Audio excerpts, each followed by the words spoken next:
The first thing was that Micah said that Bethany had been drugged before he suffocated her. And here's the thing, the medical examiners found no trace of Seroquel in her system. None whatsoever. Micah had claimed that the Seroquel had been given to Bethany in her water bottle, but there was also no water bottle found at the crime scene, only a soda can. Which, regardless, the liquid inside of it was tested, and there was no presence of Seroquel. Micah also had claimed that there were multiple videos of evidence on those iPads, remember, the ones that he mentioned where he said that it showed all of the assaults.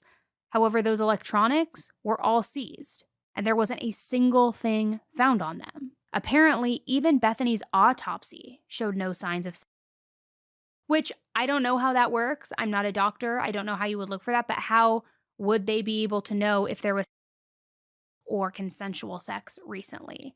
I mean, sure, the argument could be certain injuries and things like that, but how could you really truly tell based on anatomy alone, if you get what I'm saying? Just because you're assaulted doesn't mean that there are bruises, scratches, or internal damage left behind. That's not how it works. Newsflash to anybody who thinks otherwise. Like, you're not always going to be wearing the damage on you just because it occurs, okay? But I will say this. One thing that was in the court documents that I didn't love because it felt a little bit like an invasion of privacy, but Bethany's journal was brought into the mix, and it was brought in to prove that she had never been assaulted, because these documents claimed that according to her journal entries, she was still a virgin.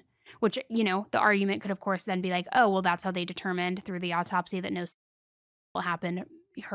Everything was still intact down there, if she was still, in fact, a virgin. But my thought process with that is that if she was just journaling this, and if it wasn't an anatomy-driven thing, then maybe, yeah, she never did have sex that was consensual, so she was technically still a virgin. I mean, I just don't feel like that proves whether or not somebody was assaulted, especially without them knowing. She could have also never had woken up to any of these assaults and not known, and so she could still very well think that she's a virgin. I mean, I don't know. I think to me it just proves that she never had consensual sex. But again, we don't know the exact details of the autopsy and why they made that determination.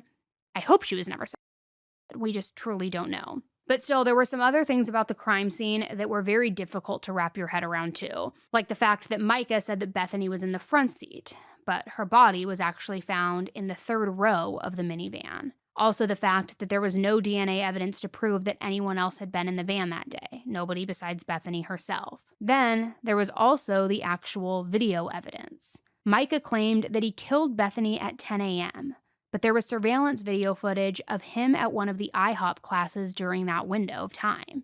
There was also surveillance footage of Bethany at Walmart around the exact same time, and at Walmart, she was buying Tylenol PM, the same bottle of pills that were found near her body in the minivan. Now, I'm not saying all of this because I don't believe that Bethany was killed. I've been in the true crime world long enough to know that anything is possible, but I'm bringing it up because the prosecution decided that with all of this, there just wasn't enough evidence against Micah or any of the other people that he had initially said were involved. So just 2 weeks before Micah's trial was about to start, the charges were completely dropped.